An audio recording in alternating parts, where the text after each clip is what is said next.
Hello there guys, and welcome to Ready Steady Crypto. This is the weekly update. I'll be going over the price of Bitcoin and what potentially happened through the markets last week.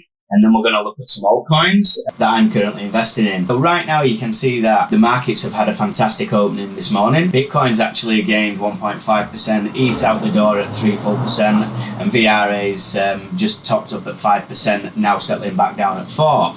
So I just want to direct you through to the full crypto market. Over the last 7 days, everything's relatively down. We are seeing more towards a 10 to 15% in altcoins. They've been severely impacted throughout the course of last week. This is my current watch list that I'm going to be updating and keeping you guys in the loop with. So these are some coins that I'm looking at right now, some that I'm already involved in, and some that I'm going to be adding to. In my watch list, I've shared this publicly with you guys now in the Discord.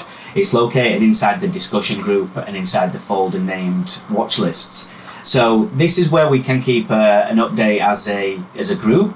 We can see how price has been fluctuating throughout the course of the week and relatively where we stand every week on the 7-day standings. So straight away we're going to dive straight into Bitcoin. You can see this morning's been quite a positive bounce that we've had from this local bit of support here on this orange line. Now I'll be totally honest with you, I wasn't expecting us to stop at this orange line. I was expecting some further down action to at least 36,200 area. But last week, since we posted our trade in the weekly picks, we managed to get a 7% long position out of Bitcoin. So we're kind of eyeing up another long position. I'm not sure if this is the recovery candle yet. I am expecting more downside, as I said. Some of the indicators point that way, but we did have quite a vicious sell-off over the course of the weekend. So it could be expected that we do get a relatively nice bounce across the markets today. So Ethereum, same again. I was expecting Ethereum to drop a little bit more as Bitcoin's price action fell. We have found steady support here around about the 2,600 mark.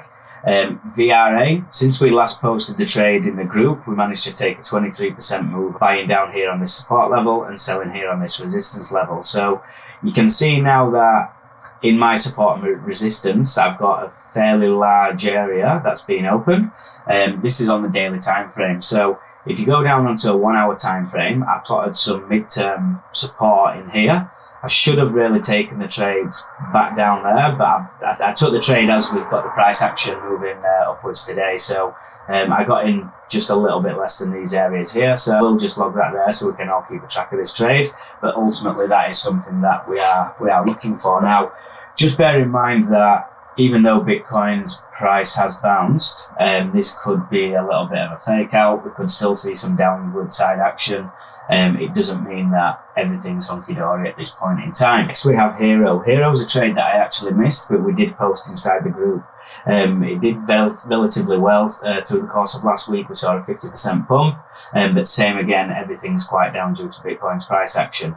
We have found support in on this level around about the 6 cents mark. So a couple of indicators are indicating some downward momentum is due, but once again, Bitcoin's pumping, so everything's pumping from these levels. But we're not going to be taking any positions out other than the one in VRA that I've just talked about until we do solidify a direction through the course of this week. Next we have Umbrella Project. So Umbrella Project I was quite disappointed with. This is a trade that I think I took back up here, 20 cents, 0.5. Yeah, somewhere around there, and I actually suffered an 8% loss on this through the course of last week.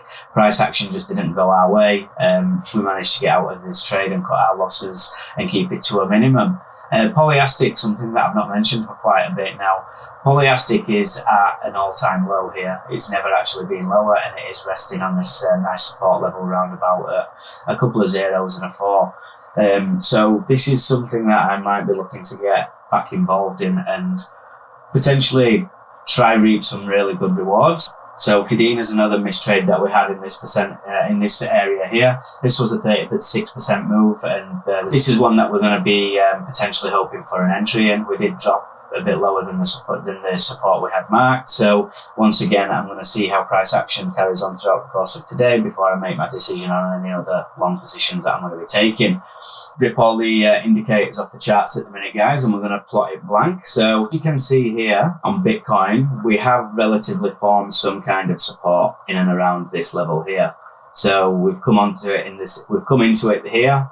We've come into it in these areas. We've bounced off it from there before, bouncing from it again there, multiple times here, being rejected through this price level. So now we've come back up. This could be a confirmation that there is a break and a retest occurring. So I was talking about this last night in the webinar, that this is something that we'd be looking for, but we always have a three-set move here. So you always have an A wave, a B wave, and a C wave, right? An impulsive move, a corrected move, and then another impulsive move. So back when I originally posted my trade down at 36k, this is kind of what I was hoping for. So it is kind of playing out, but look, it has been a little bit bearish. So I'm not going to say that we are heading back upwards anytime soon. But Bitcoin, that's kind of what we're looking at, something like that. ETH kind of following the same path. We've now had the big pump and the retest. VRA is a little bit different. So we never actually managed to close higher highs on the weekly. So, and this is a common thing. I'll start.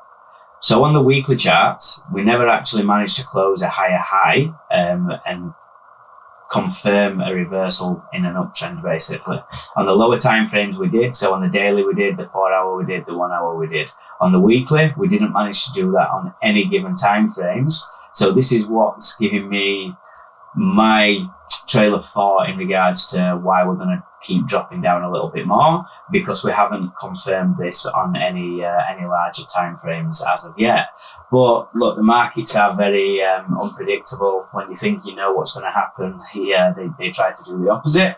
But you can see here from UMB and POLX, these are things that have been launched at potentially the wrong time and had their own asset value driven down by the price of Bitcoin during that collapse throughout the course of last year. So these are relatively new things that I am invested in, and this is where my money is actually in at the market right now, as opposed to the larger cap coins. So if there's anything else you'd like me to add to the watch list, guys, please let me know via the comment section. I'd like to thank you all for watching.